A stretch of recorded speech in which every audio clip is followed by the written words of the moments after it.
Wait a minute. All right. How's it going? I got the sound in right. All right. Okay. And I was about to say, good afternoon, YouTube. This is man always George Page, aka the Emperor of Female Body Men Talk, and coming to you live on YouTube. Right here, I have my partner Jen. Hey, hey, hey. And how you doing? And I hope y'all enjoy your Easter weekend with you and yours, family, friends. Did you join yours, Jen? I did. When I was a little small, like I said, my family's kind of Spanish since my mom passed, but now this, I know my sister said she went out to eat for Thanksgiving. She went to church for Easter. She went to church, and I just had a little small little dinner. But anyway, folks, we have some good news. This was dropped by my hand of the emperor himself, Jen, right here, my right hand man. That women's bodybuilding is coming. As you know, women's bodybuilding returned to Olympia in 2020. Now the amateur division is going to be part of the Olympia amateur weekend. As you know, before the main show, you had the amateur show, and mostly it was all the other divisions except for women's bodybuilding. But thanks to the great Mr. Jake Wood, and I will say this again, Jake, I want that money, I want that gun. That now this is an opportunity for the women who compete in bodybuilding to be on the Olympia stage, as amateurs. And they didn't have it. They had the other divisions such as physique. You had, I think, fitness, figure. You have all the other divisions represented except for women's bodybuilding. But now, ladies who are in the NPC who want a stage to perform on to earn their pro card now have that. As you know, the Olympia was the past couple of years. The Olympia has been in Orlando, Florida. But now with the, I think, pandemic kind of settled down a little bit, they're going back to Vegas. And I know I was talking with one lady who's competes, and she lives in Vegas, and this is a great opportunity for her because the fact is she don't have to pay the cost to travel all the way to Orlando. It's right there in the backyard, saves her all a lot of money, and that's great for her. So congratulations, thank you, Jake Wood, thank you, the IFB, for giving the women a stage to perform on. There's so few shows for ladies to earn a pro card. Some ladies usually sometimes they have to earn a pro card in physique, or they try to find the nationals, like maybe the U.S. Championships or the USA Nationals or something like that to earn their pro card. So anyway, so this is our episode 80. 80. I'm 80 now. It's. I mean, when I started this thing, it just started just for the hell of it. Now it's expanded, and we're up to 80 episodes. It's 80 episode of Muscle Talk Mondays, and we're talking about two women who have been Miss Olympia, but undefeated Miss Olympias, and and that's a rarity now. I mean, there's been many who've been multiple time champions, but took some losses. Most notably, we talk about one Miss Cory Everson and one Miss Kim Chizevsky, if you got a name wrong, because I know it's different from because Nichols. And if you recognize these ladies, they are legends. Cory has the most wins. First, she was six-time Miss Olympia, and she started a career around about the early '80s. And she's one of the top women in the sport. She is the blueprint for female bodybuilding. One of the blueprints, many of them. And Kim Chizevsky is the woman who defeated Linda Murray back in 1996, and she was a four-time Miss Olympia. And also, I think she changed the face of female bodybuilding. So I'm going to leave it off to Jen. He can give you a lot of details about these ladies and put it together, and I'll come in and give you my sound bites. So you go ahead, you take the floor, bro. Yeah. So, with somebody like Cory Everson, I don't really. Don't, she was from, I believe, 1984 to um 1989, I believe was. Actually, Uh, 83, because she won the title in '83, and because the no 83, 84. You're right. I'm sorry. I was thinking because in '82, um, let's see, '82. No, no, is it? It is. It's 80. Is this? Yeah, it's '84 because '83. Carla Dunlap became the first black Miss Olympia, and she won the title. And then you know that was in '84. But Rick McLeish made her return, and she didn't win that year. So yeah, you're right. Um, yeah, and she she's definitely not one of my stronger suits in terms of Miss Olympias that I know too much about, because she comes in that period of like kind of vague period between the transition from uh, female bodybuilding in its most obscure to female bodybuilding, like female bodybuilding in a proto form to, I guess what we call modern female bodybuilding, although even then that's still in a kind of transitional period. Um, uh, Cory Everson, she's definitely got a good look to her. She's got that kind of like fitness look to her. And um, when she won, many people considered it as a kind of uh, transition, if you will, of female bodybuilding away from its original, fitness, wellness kind of position into a more kind of serious sport, basically. And she's been on all sorts of like television and film careers and other such things.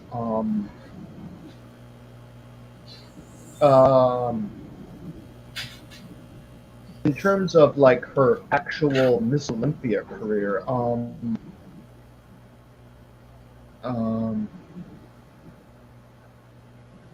I don't really remember her having too much competition, other than I believe near the end, Linda Murray started coming up in the ranks right behind her. Honestly, there was also Bev Francis, but she was never going to be Miss Olympia to begin with. So, um, not even offense to Miss. I mean to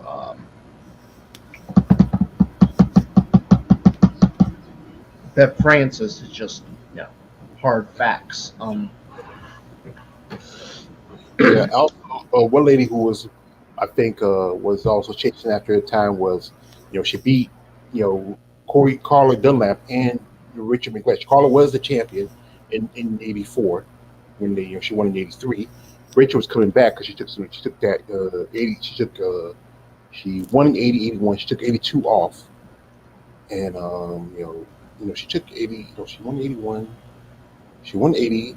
She lost '81. She won '82. She took '83 off, and then she came back in '84, and Linda beat her and Carla Dunlap because I think Carla was third in that show, and I think Rachel was second.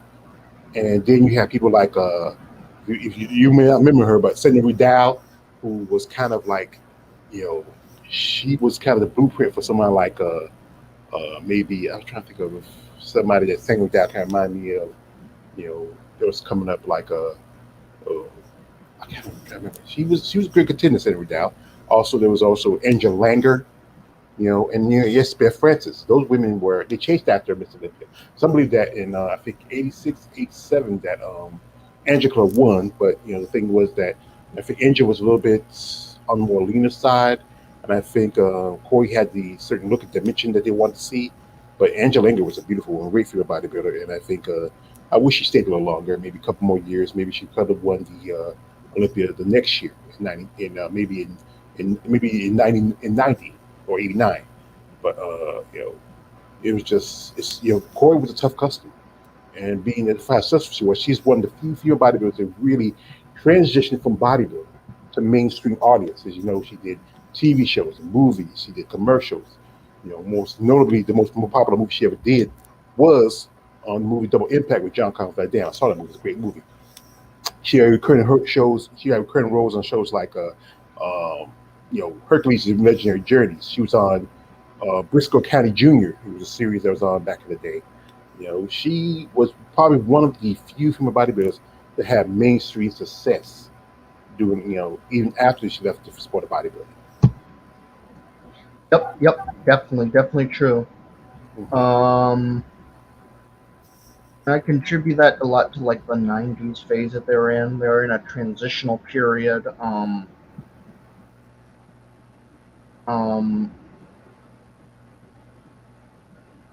Also, I think what do you call it? So the way I look at female bodybuilding is there was basically what was called the proto-female bodybuilding prior to it being created in 1977, and then from like 1977 up until, let's say, somewhere in the 80s, mid to early 80s, it was basically fitness. And then with somebody like Bev Francis and Cory Everson, it expanded into basically like almost like a figure proto women's physique category. Um, and by the time it expanded that category a bit when Linda Murray took over, because that's a lot of commentators say the muscularity expanded rapidly when Linda Murray um, got into the sport. And then Kim Chizevsky, she took it basically to the next level. Like she's, I would say by the end of her, reign, female bodybuilding had reached, what we know it is now, and it hasn't really changed that much, with a few minor changes at best since that time. Like, I mean, Irish and Kim Chizevsky, not really that much difference between them in terms of like muscularity. Hmm. I think with Kim, she had a certain look that I think was probably that was reminiscence of you know of Corey, you know, and I think Yeah, you know blonde. She was tall. I mean, you know, she had a great look to her. You know, back in you remember back in was it 92, 93 when Denise Rusowski was coming in, and she took second to Linda. And some people felt like if Denise came back next year, she could have won. She probably could have did better, maybe even won. But you know, they were just you know just her just she just disappeared. You know, it's like well, you know people was like wondering what happened to her because you know Denise was in the amateurs for a long time. She finally you know broke into the pros. She did a couple of shows, and then after that she just you know kind of just you know poof, you know. And I think what it was that Kim had that look, you know, tall, muscular, you know, blonde, you know, great physique, great lines. You know, she beat Linda twice. You know, beating her in '96 and turned around beating '97. Now there was some controversy. I think something the issue was in '98. It felt like you know Yolanda Hughes came close to beating her. You know, she you know because I think Yolanda might be a little taller than Kim, maybe about an inch or two, and she had a great physique. But I think was she may have some issues of balance she didn't have, and that's why she didn't win that. You know, was able to beat Kim that year, and then in '99, Kim really came in huge. You know, I think she was the yeah, biggest she ever been, and I think that's when they were starting to see that they had to make the changes. That's when the next year they had took in and you know did with the weight classes. And that was that time before she one of the time when she competed that last Miss Olympia, She just did a movie called The Cell. And remember The Cell? It was a movie that came out in the early 2000s, late 90s. It starred Jennifer Lopez and Vince Vaughn. It was about a serial killer that was played by Vincent D'Onofrio. And there's a little scene in the movie where you see we see Kim, and she's walking around. I think she was probably wearing this kind of plaster top, but she was topless. And that was her. I think she just that was I think her only movie scene. She did a couple of movies, I believe. She said because I saw her do an interview a while back with Alina Popa and actually sorry with Isabel Terrell, on her uh, Fit Rocks, podcast, and she talked about how she got into sport around about the mid to late '80s, and then she started out I think I think she started out figure. She said, I believe it was not figure yet. It was fitness because she was a trainer and she was back in the '80s, fitness craze was really growing. Yeah. Because you remember there's a lot of like Body by Jake, and you still had Jack LaLanne and all these other guys, and she did pretty well. And she was in the amateurs for a good while, and then when she finally turned pro, and then she also was the first woman to hold both Miss Olympia and Miss International at the same time, which is because she won Miss International but didn't win Miss Olympia. But I think that following year she won Miss Olympia and held Miss International. Yeah, and that was a pretty amazing feat. And then Irish Kyle came in and just completely changed that. Yeah, because like the third woman who hold both Miss Olympia and Miss International. Second woman who hold Miss Olympia and Miss International was Xenia Keene, and then Iris, she's the one who became the third woman to hold both titles. And I think that was one thing I think with Iris coming in, it kind of changed the look of the sport. Because there's they're trying to see the thing is that it's crazy how to talk about this judging thing. And I'm thinking about doing some type. I'm do a conversation about that later on. Guys putting things together, but this has always been a debate. If they didn't want Iris to be Miss Olympia, they could have gave it to Lena. So, what you think about that? I mean, guess in theory they could have, but you'd also have to think about the fan backlash and other such things as well. Yeah, sorry, think. We have here John Freeling. Hey guys, hey John, thank you for coming through. Hit that likes, share, comment. We appreciate anybody who comes here and support our live stream. We appreciate you, John, for coming through. And that's the big debate. Linda and Cory, being the only women who held their titles, never lost it to anybody. And that's why I said, we should talk about these ladies.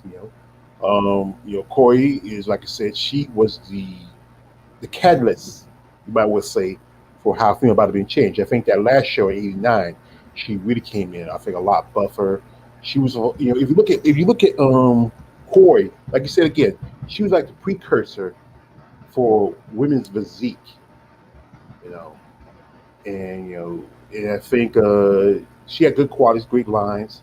She had a great look. I think she was one of the highly favored women in the sport. And, I think she also had a lot of sponsors. As she was married to Jeff Everson, and they were married for a good while. And then I think after a few years, he got divorced. I know I follow Cory Everson on social media. I know she Richard got remarried to a doctor. Her husband is a dentist, orthodontist, or something like that. And they adopted two children later on. Because Cory never had kids of her own, so she became a adopted mother. Yeah, yeah, they adopted some children as well. It's pretty interesting. Mhm. And with Kim, her husband Chad, they've been together for a long time. Chad was also, she interview said she got into bodybuilding because her Chad, when they were still together, her husband Chad, at the time was her fiance or boyfriend. He got her into the sport, and she has two sons, and it's rare. It's truthfully rare for female bodybuilders, to have children after they leave the sport. It's still like we have situations where because of the fact is the certain supplements they take, or it gives issues to the biology. It affects them.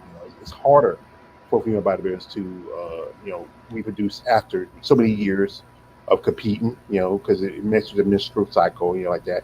I know there's some stories of some ladies who, did, they did the whole, um, not test tube baby thing.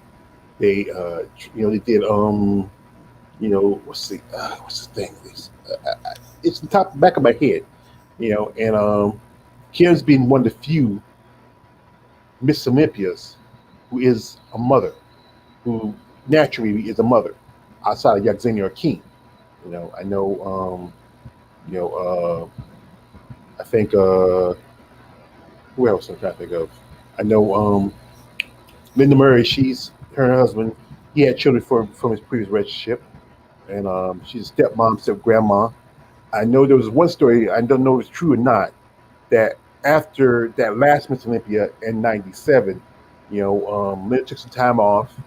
She even tried to become a professional wrestler for a minute, and there were stories that she was trying to have children. She's trying to get pregnant, but she had, I think, a couple of miscarriages. I don't, this is just what I'm hearing from some rumors here and there. I don't know the details of it, but Kim, her two sons are, when she did the interview, said one of her sons, her oldest son, he's inspired to become a bodybuilder. He's gonna follow his mother's footsteps. So this could be the son of a Miss Olympia who might even you might see compete maybe at Mr. Olympia someday. Yep, that would be interesting to say the least. Good genetics and all that. Yeah. So Kim, so basically, she kind of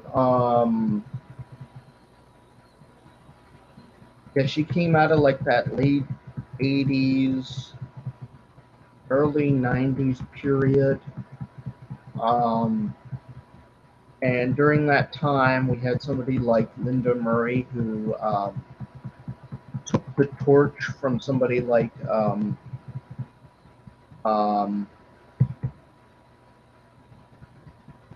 Cory Corey. Everson. Yep. Um, and Kim Chizevsky, very amazing. I know her best from all her poses in the magazines. She used to do magazines all the time. There used to be a section in it called Ask Ms Olympia and go over diet and other such things, and these amazing poses and other such things you do in there. Um, Yeah, I remember that. and They had her called Miss Olympia Corner, and I remember yeah, she did a layout with her, and this was, I think, I'm not sure, was it right before the '97 show where her and Minna Murray did a workout together, and it's a classic. If you are a true female bodybuilder fan, that is a classic photo session with two Miss Olympias, the former and the current Miss Olympia, and just amazing ladies. Just it's just beautiful. I mean, I remember I used to have that magazine back in the day. I think I might still have it somewhere in my collection of magazines. I might need to go through it, maybe find it one day. But yeah, that's truthfully, Kim was the probably one of the top women of her time. yeah, she was from Middle Heartland, Illinois. So she's from like Midwest. I mean, yeah, kind of rural-ish. Putting ish on there. Um, Probably like farmland if I had to take a guess. Who knows what it looks like now? Things change all the time. Um, but at that time, definitely rural territory to say the least. Um, she's also apparently of her family is of Russian descent, from what I've looked up. I originally thought she was of Polish descent, but um, the names can sometimes be a little. Sometimes it's a little hard to tell the difference. Sometimes, you know what I Yeah, mean? I know Um, yes, her name is a Russian descent, but also she's also half Italian because on her mother's side. I mean, she did a review about that yeah, how she said she's half Italian, and yeah, even yeah, that makes sense. Yeah, yeah, and you had that mixture of that Italian, that fiery, background. Italians are very fiery, very proud people. The other Russians very cool and collected, cold. You mix that together, and you pretty much get I would say the perfect athlete.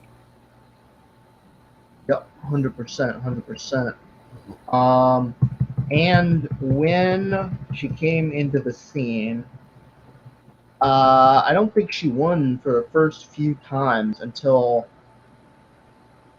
uh, 1996. I know for a few times, took her a while to finally beat Linda Murray, and then all of a sudden she was finally able to do it. Um,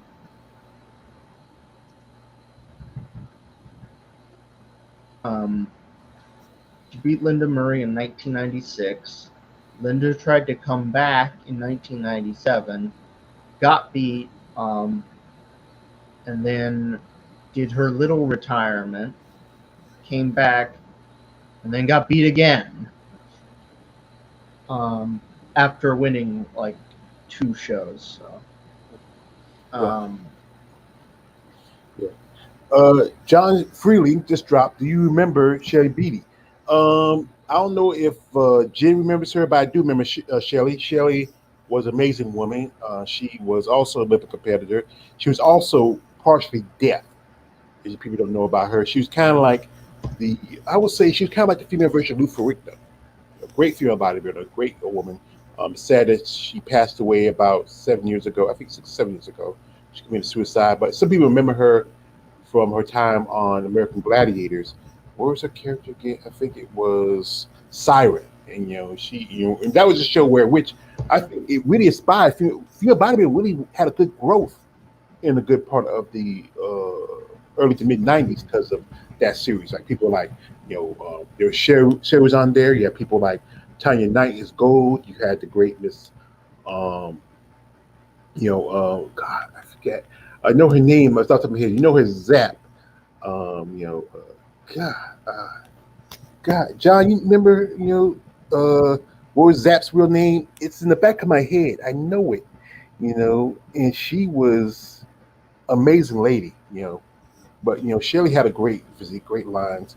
Maybe she was really one of these ladies that don't get much recognition, as she was just she was from the I think the Southwest originally, and she earned a pro card I think in Oregon, and she's like there's a good part. It was a Ray Ann Hollett, yeah, I Ray Hollett, yeah. Thank you, John, for telling me because I was trying to remember her name.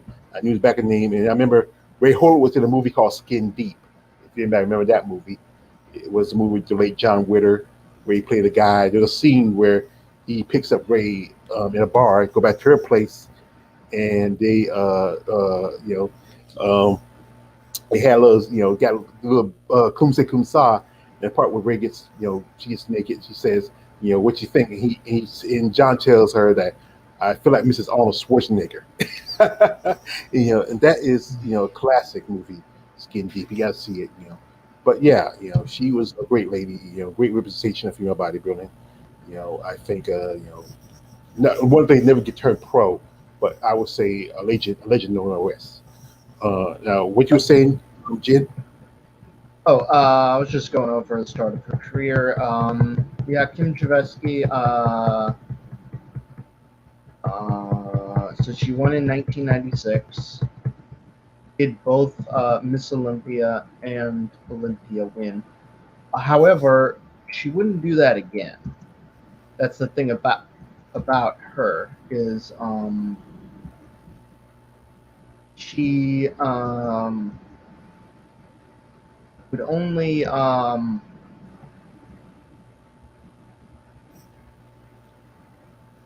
would only do that once, but not do it again, basically.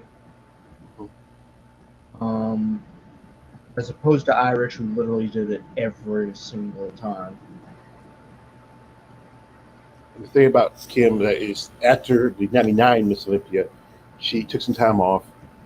She retired, I think you might as well say, and then she came back almost, I think, in 2001 and started doing figure, and also she did fitness. And to me, as being a hardcore bodybuilding fan, I feel it was a slap in the face.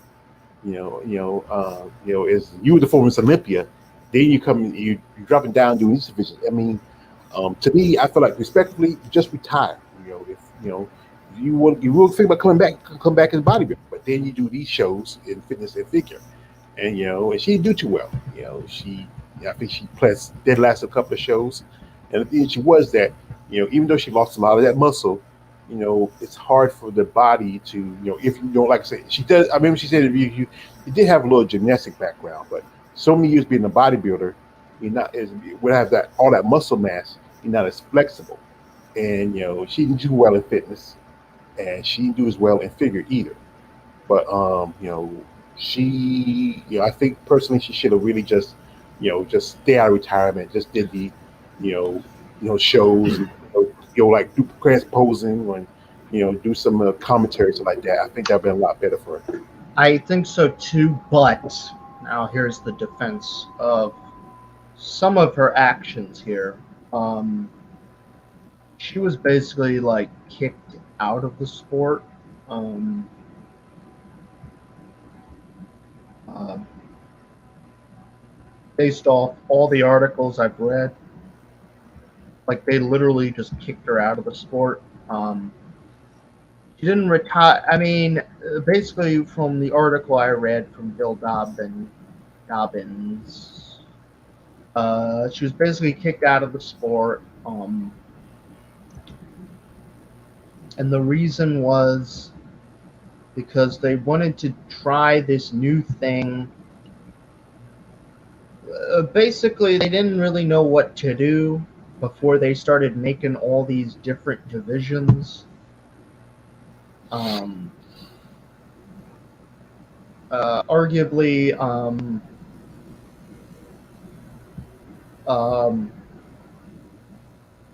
I don't know. It's like the weight class thing. It's like it's really hit or miss if you could have it or not. But um, I think having the different divisions probably is better off. But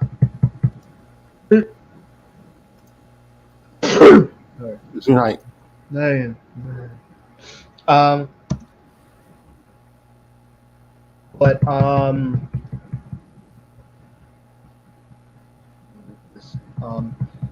yeah. So basically, she was kind of kicked out of the sport. Especially after the 1999 Ms Olympia, where she came in huge. Um,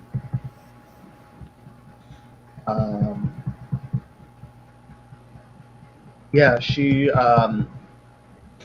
Now that Miss Olympia was pretty crazy. because I remember the story that they didn't, they was going to have a Miss Olympia, but they were able to get together. They had two shows at that time. They had Miss Olympia and the Women's Strength Extravaganza, and that show, Kim won the Miss Olympia, and Linda Murray, Lloyd Craval won the Women's Strength Extravaganza. This is the one I said John Freely said, remember Michelle Ribelet? Yeah, I remember Michelle Ribelet. She was like, she came up about the same time as Sue Price, and she switched over to women's fitness. And I don't think she did as well as she wanted to. Also, I mentioned how Sherry Bernot and also the late Laura Bass also did fitness. I think was they didn't want to push their past their femininity. They felt like fitness was a better pick for them. But generally, you have to have that. Back in the day, I remember I was just in an interview with Kim.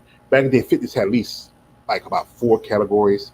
They had the one piece, they had the evening gown, they had the two short and long, routines. But now it's changing. It's got the two piece, and you have, I think you just have the, long routine and maybe the short routine. Like I said, I don't follow fitness that much, but like I said, when me working on this content, really, really get into more into the other divisions such as fitness, figure, maybe even wellness, bikini. And I feel like it's not really truly women's bodybuilding. It's just something they stole from other stuff. But they brought it in because bring in the some little cupcake to the beefcake. Yeah, I would say a lot of these honestly need to go at this point. It's arguable just how much of it needs to stay and go at this point, but they're making so many categories, it's kind of crazy. Um,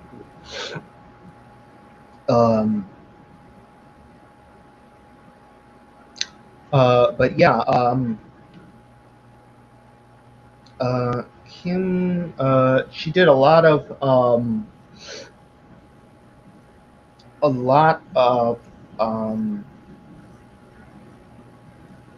she did a couple appearances on some documentaries about female bodybuilding and other such things. It would have been nice if she had, stayed more as like uh,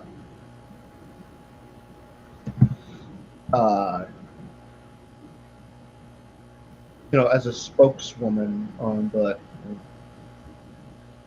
Yeah. um, I guess she was so burnt out by what happened and how she was treated that she just decided just to pack it in and other such things. Now the real question is, if she had stayed in the sport, what would have happened? Well, I feel like this: if she stayed in 2000 when they did the weight classes, when they first started weight classes, I think she probably would have been still Miss Olympia. If she would have against Andrea Bouchette, I don't think Valentina would have won. They always you always go with the champion. That's stereotypical. You always go with the champion when you have a any kind of competition. Like even like in boxing or MMA, when you have a fight was close, the judges would give it to the champion. And I think with Kim, if she came back, you know, with the same look, I think if she was just a little bit more, I think she was more big than she was conditioned. At that '99 show, if she came in better condition, just as tight she was when she won the show back in '96, '97, she probably would have won the show. She would have won the title. She would have still be Miss Olympia. But it's like I said, she said she wanted to take some time off. Then she did fitness for a while because she thought it was a good move. And to me, I think and I think she was just like you mentioned, she was burned out. I feel the same thing with Iris Kyle. They want Iris Kyle to be more of a spokesperson for women's bodybuilding, but money and like that. These ladies don't make as much money as this year. You know, and you don't get any sponsors. It's hard to be a spokesperson when you don't have somebody who really want to support you. This is from John Freely. As a bodybuilding fan, it's really annoying that they are constantly trying to cater to the mainstream. I'm a huge fan of the Wings of Strength. What is what is doing, and yeah, we are a fan of Wings of Strength. There's also some things about Wings of Strength, John, that might be a little bit, just not kosher. But it is the only organizations that really giving women a place in the sport of bodybuilding. So if John, you was on here earlier, I mentioned how now that the Olympia Amateur is going to have women's bodybuilding, which should have been there the whole time. But we all know what happened. Is, when they brought back female bodybuilding in 2020, then now I think now these ladies get an opportunity to earn a pro card, get the chance to really show up and show out. And people are not comfortable with the idea of female bodybuilding. Just that the idea of women with muscle is intimidating. It's not what we're about. They think of women are. They think women should be soft. Women should be more feminine. But these are women, and they're athletes, and they work hard. And they deserve just as much as recognition and respect as their male counterparts. The guys get a lot of a lot of junk talk about them, but they are more acceptable in the mindset of the everyday John Q public. But us as fans, we love the ladies. We support the ladies. That's why on my channel, I do a lot of content on them more than anybody because the fact is they need that attention, need that support. And I appreciate you, John, and you, Jared, people who support my channel and support these ladies. Yep. So, but like I said, I was saw an interview with Kim. Kim has issues with arthritis, and Kim's in her this week. This weekend is going to be her birthday. It's the 23rd, and Kim's going to be in her I think about 56, 57, I believe. Uh, And she still looks good, yeah. for her age. You know, she keeping up in good shape. Raising the family, being a wife. She also has shows she promotes in where she lives at. And that's a good thing to keep being a representative for female for bodybuilding, not just female bodybuilding, but bodybuilding in general. And that's Yeah. a great thing. I think look, some more ladies I would love to do shows. Some ladies have done some shows, but some of the shows have not had women's bodybuilding. But yeah, people like Linda Murray, who has, she had the Norfolk show, which is gone now, but she has two shows coming up in Georgia. That's the Atlanta show and the Savannah show. And I said I'm going to the Savannah show in September because I want to really see my at first hand a true female bodybuilding show. You know, yeah, here we get here, John Freely again. That's why Andrea Shaw is very important to the future of female bodybuilding. That's true. Andrea, she is the new next generation for the sport. And people like her. Also, you can't forget even Sarah Vegas. You can't forget legends like Helen Trevino and Andrea and sorry, Margie V. Martin, and these up and coming female like my dear friend Miss Jella Beverly, who's going to be competing in May at the Indiana Pro. She sent me this thing. The Indiana Pro is going to be in May 14th, and the pay per view for it is $10. So that is reasonable. I'm going to watch it because I'm going to support her. And we've been talking, and she wasn't doing too well. She's had been a little under the weather, but she really wants to do the show and really earn her qualification. If not, get enough points where she can make the Olympia. I want to support Jadis in her path and her way into field bodybuilding. So So who's doing what again? Sorry. Jada's doing the Indie Pro now. From information I gathered, Gina who? Sorry. Jada Beverly. Oh, okay. Okay. Information I gathered. Brain. Sorry, my brain just fogging. That's all right. It's her. Supposed to be Stephanie Flesher. Also, I think Teresa Invasic, who I thought she wasn't coming back in 2023. Last year. Teresa did win physique. Didn't too well. She took 7 at the Chicago. Now this year she's switching back to women's bodybuilder. Teresa is also ambassador. Both Teresa, Stephanie, also Don Salib are women's strength ambassadors. Don Salib is doing the show, and also Lisa Codry from Canada. Lisa, she made her bodybuilding debut at the Savannah Pro last year. They're not saying it's not enough. I think it's 5 days right now because some ladies don't get really ready for the early shows. Back then there hadn't been that many early shows since I think for women's bodybuilders since maybe the Arnold Schwarzenegger Classic. We had Miss International. That's around my March. There's so few shows. There's still you got a show. Also, you have New York Pro coming up. There's also a show before then, the Vancouver Pro. And I remember Jenny said she was interested in doing that show, but the problem is, Canada still had the restrictions. You had to be vaccinated. You had Who to then? have proof. I've heard like that's. Well, I mean, I don't know. I mean, I've heard other things about that, but um, I mean, I've heard that they don't have any more restrictions there, but the only thing I heard was that you can't drive over to the United States and cross the border without a vaccination. Yeah, That's one of because them. that's some ladies I know who competed at like one lady I used to be contact with on social media. She did Chicago Pro. She's from Canada, and she had to do 2 weeks quarantine. And that's the one thing they were doing with that was 2 week quarantine. They did drop the quarantine thing, but you have to have proof of vaccination. And you also they also do a PC what was that? I think the PSAR I think the PT test I think whichever name test they did they have to do it when you get there and see if you're not positive. And the thing is that it's in Vancouver, and what she was talking about is that she had to take a flight uh, to Seattle, and then she said we just take a boat over to Vancouver because Vancouver's at the other end of Canada. You And Yeah. Well, a boat. Wait. yeah, and I Okay. figured So wait a minute. Show if wait a minute. If she's going to wait, where's she going again? Sorry. she's not going to that show. She said she wanted to go to that show because this is the first show for the women's bodybuilding for the season. Because Vancouver's going to have women's bodybuilding. It's the first show for the season. She wanted to do the show, but she changed her mind because the fact is it's still they say the restrictions supposed to drop by by April, by in April. But when she got information, she got they hadn't dropped yet officially. All she had to do was just get the test, and if she tests negative for the virus, then she can go on Vancouver. But she said the restrictions are still tight; that you have to be vaccinated, and both double vaccinated, and also I think has had proof of vaccination. And that show is, she said she's not, if she has to do all of that, she's not going to do the show. But she says she can focus on the show in Indy. Also, she wants to do a couple other shows.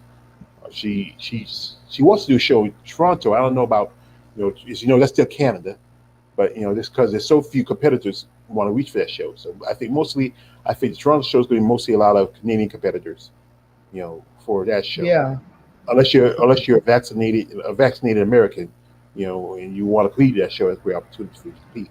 Because there's only so few bodies for that show, it's a quick, opportunity to get qualification or even on points.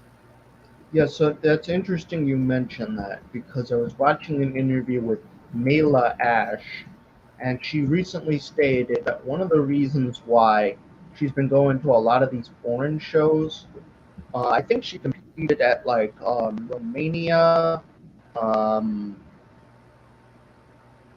uh, She did Romania and Toronto. big Toronto. I don't know about the big man No, she didn't do the Olympics big man thing. show. She did Romania because in Romania you don't have to do all the testing and the quarantine. You just go into Romania, you can compete. You don't have to do the jumping hoops like you do with other Well, countries. well, she stated one of the reasons why she did that is because she wants more diversity in terms of these international competitions. So she said, which is rightfully so, because there isn't that many Americans that compete at these foreign overseas bodybuilding shows. So um, when I saw her there, I was like, "Oh, she's competing at all these overseas shows. I wonder why she's doing that." I mean, I thought it was first it was like just to get her card, but she also had an agenda of trying to get herself out there as well, which was a pretty good idea. And Yeah, also, just I to let know. you know, Kim Chizevsky in the movie Cell, those were not her real breasts; they were inflated. Your Um, prosthesis. yep. Yeah, there's prosthesis of your fake breast. I know. You know, because I've seen that movie quite a few times. Hey, I'm a schmo perv. Okay, I'll admit that. And yeah, that's okay. I know I'm a lady who I'm in contact with. She's a lady I've become acquainted with. Staff Sergeant Stacy Nunez. She's stationed in Germany right now, and she says she's going to try to do some of the shows overseas. Because the fact is, it's probably a great opportunity maybe to earn the qualification for the Olympia because there's so few Americans. I know. I think Bada was the only one to Romania. There was no Americans at the Portugal Pro, and none at the Big Man Weekend. And I know Jada says she would love to do the shows over there because those shows, is a probably a great opportunity for her. Maybe, if she do something like the Portugal show or the Europa Championship, it'd be opportunities for her to compete at the Olympia. And then if show like the Big Man show, the Big Man Weekend, or that'd be an opportunity to get a qualification for next year's Olympia. Because 2023. But the thing is the cost of traveling. It costs a lot more to go overseas than to come back here. To travel around here, and yeah, and I think it's a huge sign of favoritism. Yeah, that's true. I think some competitors are getting opportunities, like the Norfolk show. How I said like how I talked about this, how LaDonna McDay won that show, and she was in that best condition. And to me, sometimes you don't know if it's the judges doing it or they pushing somebody else's agenda. But if you have better quality conditioned athletes who should be ranked higher, it shouldn't be for who's popular, who's on social media, who's an ambassador for what company. It should be people who have earned that right, who have great looks, great lines, great definition, everything put together. But it's just I don't know. It's just it is what it is. And we as the fans, we have our favorites, and when we see our favorite competitor don't do as well as they should, yeah, we'll be a little pissed off about it. But we got to understand it's sometimes it's politics, or sometimes it's just that other person came in with a better presentation than the next person. Um, yeah, we should see more diversity in some of these shows. Yeah, Not just well, a lot of the time it's due to these shows are often at the discretion of the judges, like literally just the judge. There are the judges, and then there's the master judge who makes the actual decision. Um, I already went over before, like how it works with the judges and all this stuff, but basically that's how it is. That's why there's such a discretion too, because sometimes some judges have different views of, you know, some of them could be like us, some of them not. It twists and turns, just like any person. No, people are not, they don't always have the same views. Even if somebody has very similar views, it's oftentimes people have their own opinions on things, and you know, um, that's one of the reasons why. But yeah, I think this was a pretty good conversation. I don't really know what much more to add other than unless we're going into like a full in-depth episode on one of these women. Other than that, I guess I'm going to head on out here. Also, Muscle Angels. Just doing a shout out. I like to do shout outs at the end. Um, got some good videos of a lot of female bodybuilders, particularly um, uh, Andrea Shaw. She's got some good photos, especially especially when they do it like just before the Miss Olympia or just after or just before a competition. You know what I'm saying? Mhm. Like I said, I know a lot of ladies they try to just show. They do a lot of photo sessions after they do after they do the shows. Because the fact is, they know their fan base, which is us, the men. We like to see you ladies when you're ripped, you're shredded, your muscles are popping, When you you're got your literally at tan your on. peak. Yeah, yeah, Yeah, yeah. when you're your peak, when you just, Also, some ladies they do some stuff off season, and they're pretty good in the off season. Yeah. But generally, I think, like I said again, for this, there's an that old smoke saying, when you ladies rock hard, we'll rock hard. That's I think that's the thing that excites us about female bodybuilding. And Andrea Shaw, she has a beautiful physique. Just one thing I want to tell Andrea: two things don't ever get, don't get tattoos, and don't get breast implants. Please don't do that. Your body is your work of art. Don't ruin it with graffiti and anything else. It is, just leave it as it is. It is a beautiful, amazing body. If you're gonna get a tattoo, make a very small tattoo, maybe somewhere, maybe on your leg or something like that, where it's not too. I've seen ladies who have full neck on tattoos, with back tattoos. No offense to you ladies, that's what you like. That's good, but the fact is, it takes away the look of your physique. It does. No offense to people like my dear friend Miss Rochelle Boswell, Miss Wendy Sanchez, and other ladies who have tattoos. One thing was when Virginia Sanchez got, I said, "No, Virginia, don't get the tattoos," but she did. I love Virginia Sanchez. I love the fact she Yeah. it's a real silicone, but the tattoos kind of. Yeah, I don't particularly care for the tattoos either. It's just not my thing. Um, I know a couple women do it, like Christina Boswell and others, but hey, it is what it is. It is their choice, but um, but yeah. Other than that, yeah, muscleangels.com. Get some good videos and photos to go to. And besides that, so the first shows are going to be in May, and I'm going to be at New York Pro, right? Yeah, you told me that you have a VIP ticket, so I hope you're having a good time. If you ever get some pictures, send them to me. I posted on my the YouTube or on my YouTube channel. Also, I post on my IG because, like I say, I want to promote anything that is with If, women's bodybuilding. If we can. if they let me, that's a whole different other story. You might even be able to watch the pay-per-view, and I might even be seen in it, probably. Or maybe you might see like sometimes like other YouTube content makers like they do a lot of they walk around the shows like not like where you have the little conventions where you have selling stuff.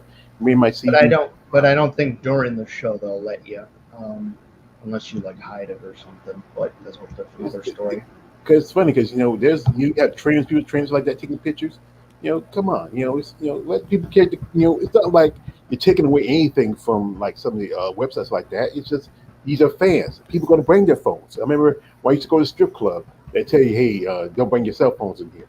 So they'd have to, I see some guys who were sneaking them in sometimes, but sometimes the girls bring their phones to take pictures. This is from a man. Once again, this is from a man, John Freely.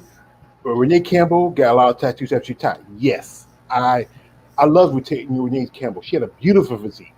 She had that tattoo on her back. Those it was the dragon and the star. But then now she got really extreme with the tattoos. It just took away from her physique. It really did. I mean, she had a beautiful physique, and I hate that the fact that she did that. I mean, I understand that was her her choice, her style, but I think she just kind of just ruined her physique by doing all that tattoo. Just all the way up to her neck and to her arms. I mean, it's just. But like I said, it's their bodies. Yep. Well, this was a great conversation. As I said, like my man Jen says, check out Muscle Angels. It's ran by Annie Revicchio, and she does a lot of the photo shoots after the shows. She's a legend. Annie is one of. I mean, I did a video about Annie a while back, and it's one of my most popular videos. It has, I think, nearly over 15,000 views. And it is a popular video because she had Nice. a beautiful physique, amazing. She never, you know, she stayed silicone free, no tattoos. She had great lines. I think she has some tattoos now. And even now, she's 60. I think she's about 60, and still looks in great shape. I mean, she could have. She may not compete with bodybuilding, but she could probably compete with physique. Yep. All right, So George. Well, I'll talk to you next week. I got an idea of a video we can do, and I'll catch you next time. all right, I appreciate it. Thank you for coming through. Peace. All right, folks. So as my hand of the emperor, Jen, or sometimes better known as Jared. We appreciate y'all coming through. My man John Freeling. Anybody who liked, comment, and subscribe to his channel, to this video, share this. Reach out to these ladies who compete in sport bodybuilding. They generally want people who are genuinely want interest in them as athletes, not as whatever you want to think of them be. These ladies are truthfully athletes, and they're in a sport where they're not getting as much recognition, they're not getting much money, and not getting much respect compared to their male counterparts. But support these women. Reach out to them. Some of these ladies on social media quite often they love to have true people who really care about them. But here's my rule, fellas: no D pics. Don't send that stuff. That's pretty much sexual harassment. No one want to see that. No, they have some of these ladies have families, they have kids, they have a husband, and it's disrespectful. Be respectful to these ladies because I think they deserve much respect than anything. But like I said, I'd like to thank my man Jen for coming through and dropping his knowledge. I'd like to thank John Freely for coming through. John, you were a cool guy. We appreciate you. I support you.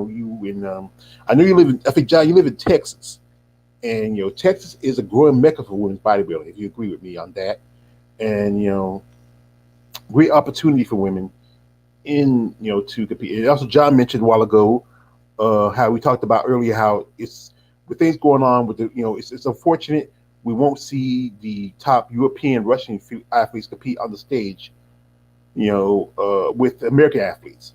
They could, but the thing is it costs more for those ladies to travel over here for them to or they'll it's a cost thing. If you're someone who's interested in sponsor a female competitor overseas to come over here and compete, if you had the means, Like I said, I did an interview with a lady by the name of Ivana Dokova. How I would say like, hey, if you had the means, we can get her over here, let her stay for a while, compete for a couple of shows for while she's here, get connections where she can probably really grow as an athlete and also grow in the bodybuilding community. Please do that. Reach out to her. I did an interview. Check it out on my channel. Watch it and reach out to her. Be genuine when you reach out to her. Like I said, these ladies love when you're genuine fans and support them. So, and they need all the support and all the assistance they can get. So anyway, like I said, I can thank my man, the hand of the Emperor Jared. Also, I can thank John for coming through. Also, anybody who watched these videos, thank you for dropping the likes, share, comment, subscribe. Watch the video later on your free time. Appreciate the 3 people that came in. Anything you can do to support women's bodybuilding. And also anything you can support my channel is much appreciated.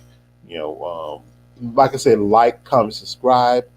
Support women's bodybuilding. Support me on my path as a content maker. Anyway, just a man always Joe's page, aka the Emperor. If you're about to talk, don't like, subscribe. I'm out. Have a good afternoon, folks.